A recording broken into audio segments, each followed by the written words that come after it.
loves me will keep my word, says the Lord. And my Father will love him, and we will come to him.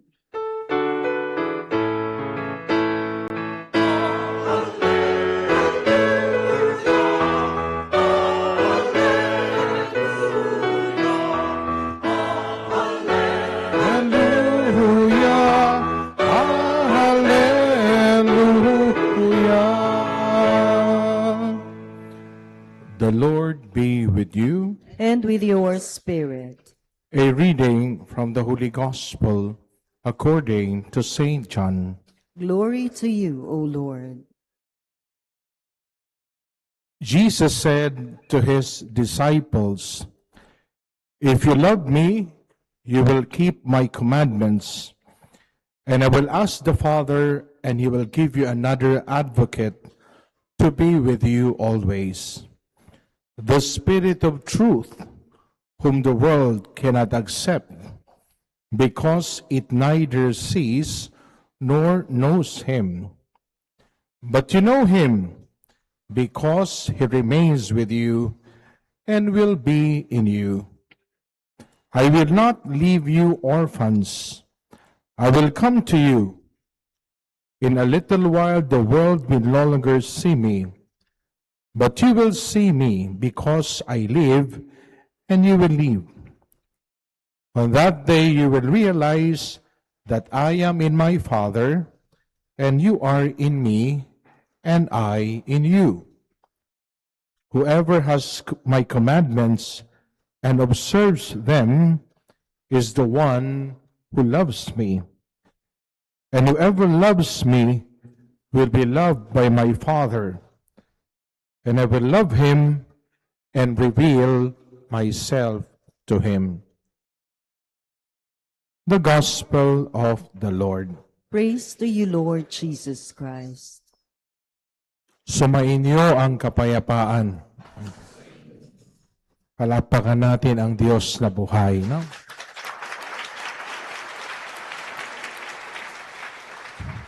Mother's Day ngayon, tama ako, no? Palakpakan natin ang mga nanay na... Sandali lang, hindi pa ako tapos. May adjective yon, no? Palakpakan natin ang mga nanay na masusungit. Masusungit, na. Just before the Mass, sabi ni Monsignor, tawagan natin si Mama. Baka magtampo, no? Nakausap namin si Mama. Sabi ni Mama, si Father Nolan, galit yan sa akin. Sabi ko, Mama, hindi po ako galit. Hindi na lang po ako nagsasalita kasi palagi niyo akong pinapagalitan. No? Si Monsignor, siya ang nagpapagalit sa mga parents ko. Ako naman yung pinapagalitan. No. Sabi ng nanay ko, ang pinapagalitan, love. Totoo ba yun na ang pinapagalitan, love? Yes or no? Ay, depende yun, di ba? Hindi porke pinapagalitan, love. Depende yun. But today we honor all the mothers. Whether we like it or not, they are a gift of God to all of us. Palakpakan natin na lahat ng mga nanay. Na?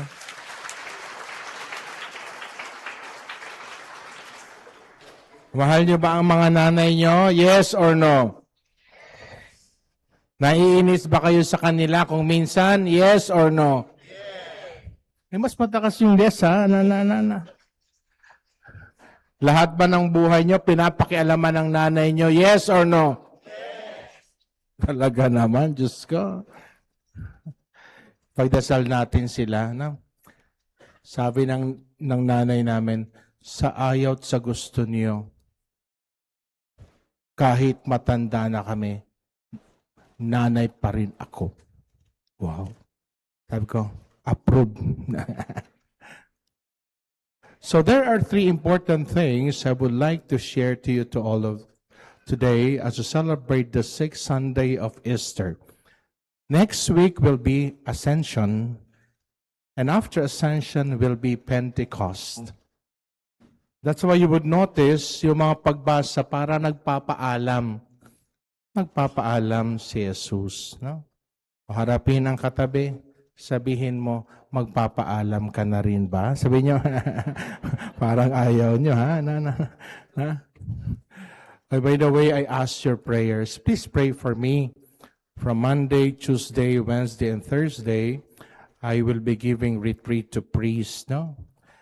Pagdasal nyo na sana maging instrumento ako ng Diyos at hipuin kami lahat na patuloy na ibigay ang buong sarili sa paglilingkod sa Kanya. Amen? Amen. Yan. O harapin ang katabi, sabihin nyo, hindi ka iiwan ni Lord. Sabihin nyo, lakasan nyo naman. 1, 2, 3, go. O isa pa, sabihin nyo, hindi ka iiwan ni Lord. Gusto ko nang kunin ni Lord. No, Grabe kahapon. For this week, I've been going around for masses, healing masses, in honor of Saint Charbel. Kagabi, sabi ko, sino sa inyo ang gusto ng kunin ni Lord? May isang babaeng pumalakpak. Akala ko nagkamali lang. Sabi ko, totoo yun ha, ulitin ko. Sino sa inyo ang gustong kunin ni Lord? Pumalakpak siya ng malakas. Sabi ko, nanay, gusto mo talaga? Tapos, yung anak tumayo, Father, pag-pray po si nanay, stage 4 po siya, lung cancer. Kaya kagabi, for the healing mass, dalawa silang inuna ko, yung isa stage 3, yung isa stage 4. And I was praying that the Lord will grant healing to both of them. Please pray for them as well. Amen? Amen. Alam nyo, this week, matindi yung nararamdaman ko. No? The Lord has been allowing me to experience His love. Alas 6, nagpapahinga ako sa biglang tumawag yung secretary ko, sabi niya, Father Nolan, nagre-request ang parokya na magpakumpisal ka kasi yung pari hindi daw dumating. Sa palagay nyo, diretso ba akong bumangon or tinamad ako? Sagot. Sino may sabing tinamad ako? Pumalakpak ng malakas. May tama kayo, ha? Sabi ko, Lord, pagod po ako. Sabi, hindi ako sumagot. Sabi ng sekretary ko, Father, buong araw ka naman nagtatrabaho. Sabihin ko na lang na hindi ka pwede. Kung sinabi ng sekretary, sabihin ko na lang na hindi ka pwede, bila ako napabangon. Ako hindi. Bababa ako. And you know, yung pagbangon ko na yon, there was a feeling. The Lord allows me to feel His love as if the Lord was embracing me, telling me, you know that I love you. Don't ever say no. I went down, and as I went down, I started to hear confession. And then 5 minutes to 7, I was already planning to get out of the confessional box. Sabi ko, Lord, lalabas na po ako, pagod na po ako. Sabi niya, tapusin mo na. 5 minutes na lang. So I stayed. And after having stayed, somebody opened and entered the confessional box. When that person heard my voice, the person shouted with joy, and the person was in tears. Sabi niya, thank you, Lord. Nagbabakasakali lang ako ngayon. Nagdadasal ako na ang paring makukumpisalan ko ay si Father Nolan. Pinagbigyan mo ako, Lord. Tumatahimik lang ako. Sabi ko, what are your sins? Sabi niya, Father, kilala mo ako. Sabi ko, hindi kita kilala. Sabi ko, magkumbisal ka na. Father, napakabuti ni Lord. Pinagdasal ko talaga na ikaw ang magpakumpisal sa akin para yung lahat ng bigat ng puso ko mawala na. At ibibigay mo sa akin ang bigat ng puso mo. And the person started confessing. And said, Lord, thank you. Because every now and then, you allow me to feel your love. And that allows me also to share that love to others. Sabi niyo nga sa katabi niyo, love ka ni Lord. Sabi niyo, love ka ni Lord. Lakasan niyo, sabi niyo, love ka ni Lord. Sabi niyo, love ka ni Lord. Sino sa inyong naniniwala na love siya ni Lord? Pumalakpak ng malakas. Sino sa inyo ang love din si Lord? Pumalakpak ng malakas. Wow, talaga ha. Sabi sa akin ni Monsignor, huwag mong hahabaan ng homily, marami nakatayo. No? Okay lang kayo habaan ko? Yes or no? Yung mag-asawa, nakita ko, sabi ng lalaki, sabi ng babae. So there are three important things I would like to share to you today, reminding us of what love truly is. Number one, love proves itself by obedience. So when we speak of love, love becomes concrete in obedience. Love is not sentiment, I tell you. Love is fidelity. Sabihin nyo, love is fidelity. Say it.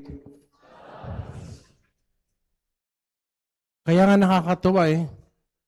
Sir, last week mayroon nag-celebrate ng 50th Golden Wedding Anniversary. Wow! Ipagdasal natin na yung mga mag-asawa dito, humaba ang inyong pagsasama. Amen? Gusto nyo talaga humaba ang inyong pagsasama? Yes or no? Mga boses nyo parang, yes. But that's what love is. Love is the sentiment. When wrinkles start to appear, when bulges are multiplying, when skin starts to sag, when external beauty is no longer seen, that's where love truly comes. Love means fidelity. Mga mister, maganda pa ba ang asawa nyo? Yes or no? Sexy pa rin ba siya sa paningin nyo? Yes or no? Tigilan nyo ako. Kaya pala ngayon, naalala ko, mahilig yung mga tao ngayon na magdamit na parang, anong tawag doon? Yung parang nakikita ko yung mga babae, nagdadamit yung mga lalaki, yung pala may mga tinatago. No. Huwag niyong itago, ilabas niyo yan. Pinag-ipunin niya ng matagal na panahon. Hindi para itago. Ipangalandakan niyo yan. Amen? That is why in terms of the logic of friendship, to love someone is to take his word seriously and to shape one's life accordingly. When you love the person, whatever that person says, you always remember, and not only remember, you follow the words of that person because you trust that person and you love that person. Amen? Kaya di ba yung mga bata, pag sinabi ni teacher, yung mga bata, susunod yan. Sinabi po ng teacher namin, they love their teacher so much. Minsan mas sinusunod ng mga bata yung teacher kaysa sa mami, sasabihin, no, sinabi ng teacher ko yan. Love is to take the words of the other and to take that word seriously and to shape one's life accordingly. That's number one. Number two, Love opens the soul to God's presence. Would you please say presence? Nakasan niyo, presence. Kaya nga, kalimitan, yung mga long-distance relationship, hindi siya talaga nagkiklik. Kasi wala yung presence.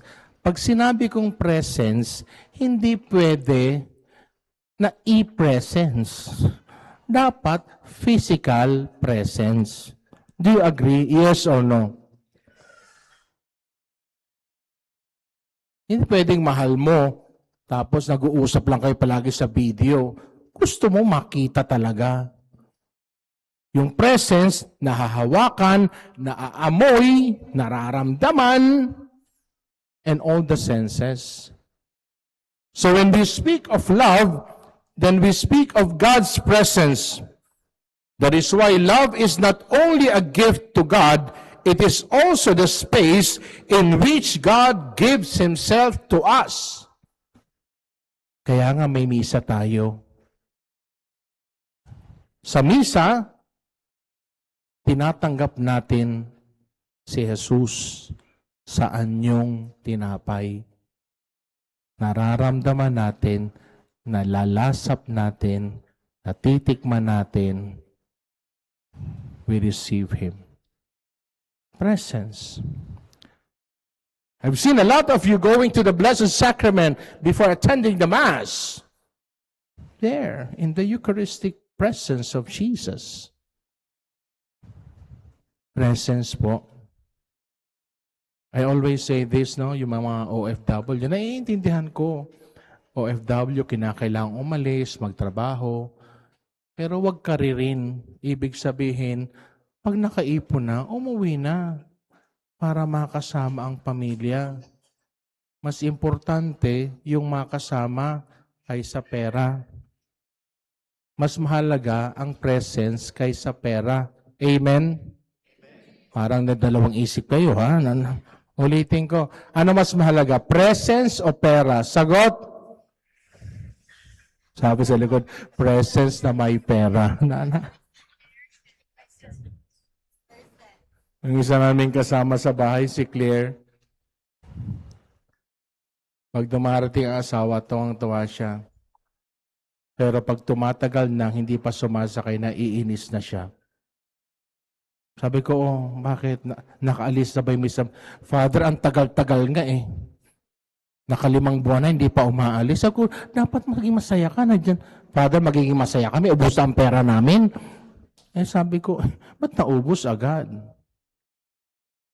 You know, this is one thing that many of us have failed to understand. There is always a social cost when children grow up without the presence of parents. Meron pong kapalit yan. And when we speak of love, love is presence. That's why Jesus now was reassuring His disciples, do not think that I'm leaving you. I will remain. I will remain. I will not leave you. I will not leave you orphans. You know the meaning of orphans in the scriptures? When we speak of orphans, these are the people who are vulnerable, the people that are exploited, the people who have a spiritual problem, the people who feel abandoned. And these are the people, these are being referred to us. And that is what we find in the gospel today. I will not leave you orphans. Wow. Ang sarap ng pakiramdam na hindi ka iiwan. Iwanan ka man ng lahat, hindi ka iiwanan ng Diyos. Kaya dapat araw-araw, ang pipiliin mo, unang-una ay ang Diyos. Amen? Uy, amen?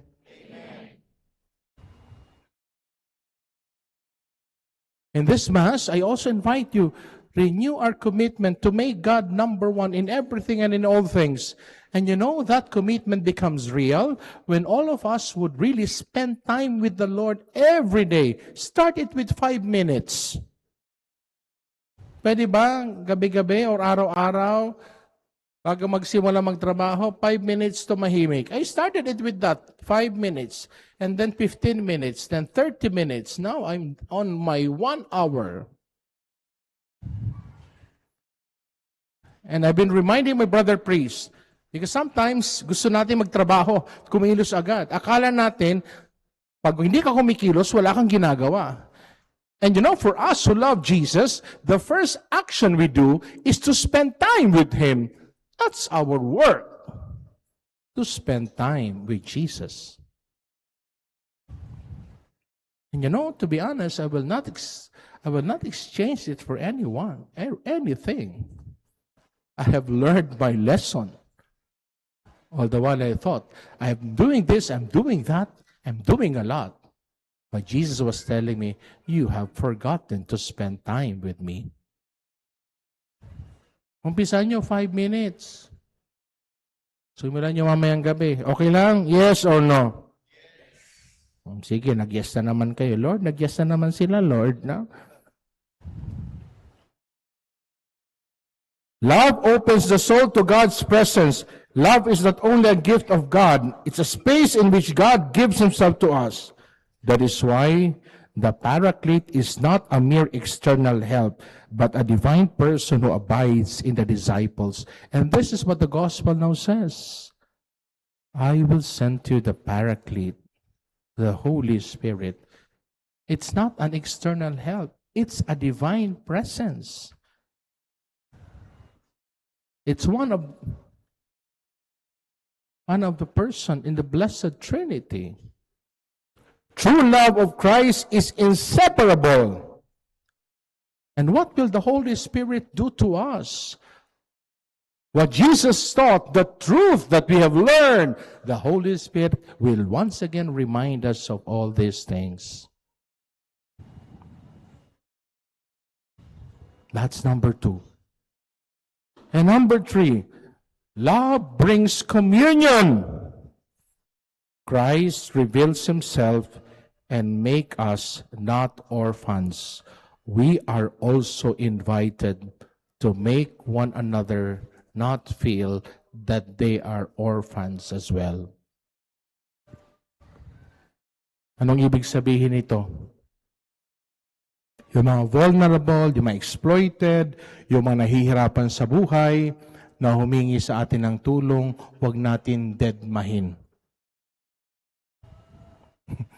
Kagabi, pagdating ko sa eskwelahan, yung Paris kasi, meron kaming grills, tapos pupunta sa eskwelahan. Pagdating ko sa eskwelahan, from a distance, may sumisigaw na babae. Ay, namukhaan ko. Ay, sabi ko, isa ito sa mga kaibigan ko na nasa lansangan na. Pero isa siya sa mga araw-araw, pumupunta na siya sa karinderiya. May pagkain na sila doon. Nagbabayad nila ako every week. Paminsan-minsan, sasabihin ni San Cristina, Father, hindi pa kami kumain. Punta ka na doon. Yung pala gusto nila, iba naman pagkain. Hindi ko nagsasawa rin. Kagabi, pagdating ko, sumisigaw siya niya, Father Nolan! Dinapitan ko, sabi ko, anong drama na naman?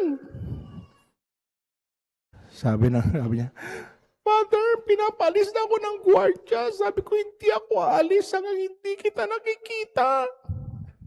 Bakit? Anong problema mo? Gutom na ako. Pero may hawak siyang pagkain, ha? So, may hawak kang pagkain, gutom ka?